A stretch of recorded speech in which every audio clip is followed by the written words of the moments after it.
Hello, how's it going?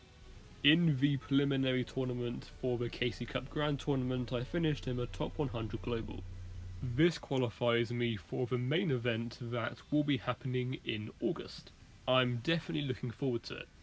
For this event, I mainly played Shiranui and I also played a little bit of Dragoonity. In these two videos, I will be talking about these decks and showing gameplay. In my Shiranui decks, I did play 3 Fiendish Chain, but there are plenty of alternative tech cards. These are my recommendations. Also, Gift, who got first, did not play any Fiendish Chain. I chose to play Shiranui because it's a deck that I feel very comfortable with, and it has a lot of room for various tech cards. I only really played these two builds. The one on the left is what I played up until 48k, and the one on the right is pretty much what I did for 48k upwards. Lancea became better when there was more Invoked, Crystron and Mirrors. With the Dark Magician matchup, I pretty much accepted it as a loss. You can't really tech Shiranui heavily for Dark Magician without making it significantly worse against multiple other decks. For a short period of time, I was playing Typhoon because it's really good against Circle, Necro Valley, and a few other things like Fiendish Chain and Palace.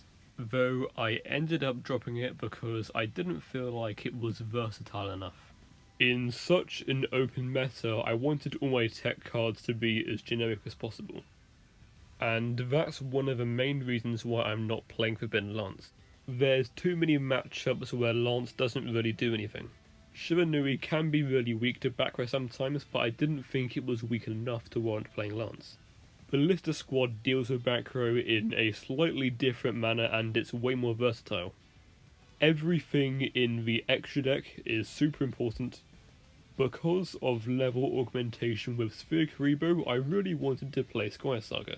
But with all 6 of these cards being super important, there just isn't really any room for it.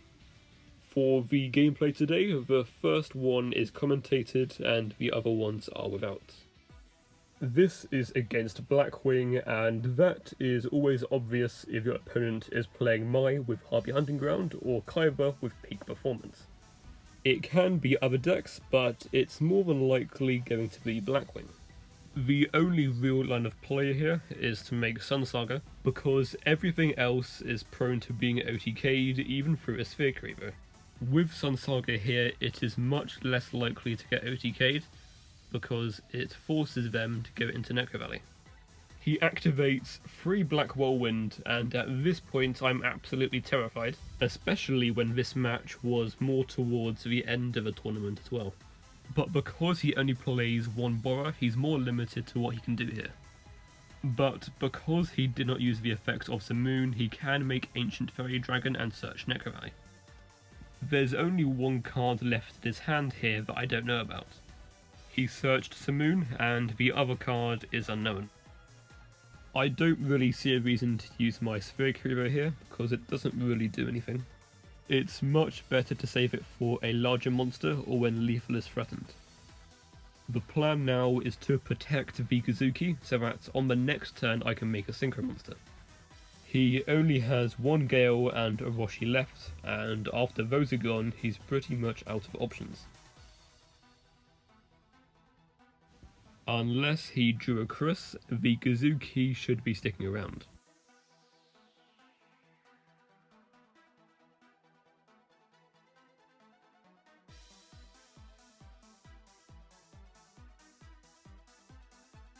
And at this point I'm in a really good spot because my Gozuki was able to survive a turn, and now I can make Samurai Saga, and in a standard Blackwing deck he pretty much cannot beat this now. Drawing the Ballista squad for turn is essentially the cherry on top, because now I can clear Necro Valley and win. The rest of this video will be with music. I hope you enjoyed so far.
catch you one more time.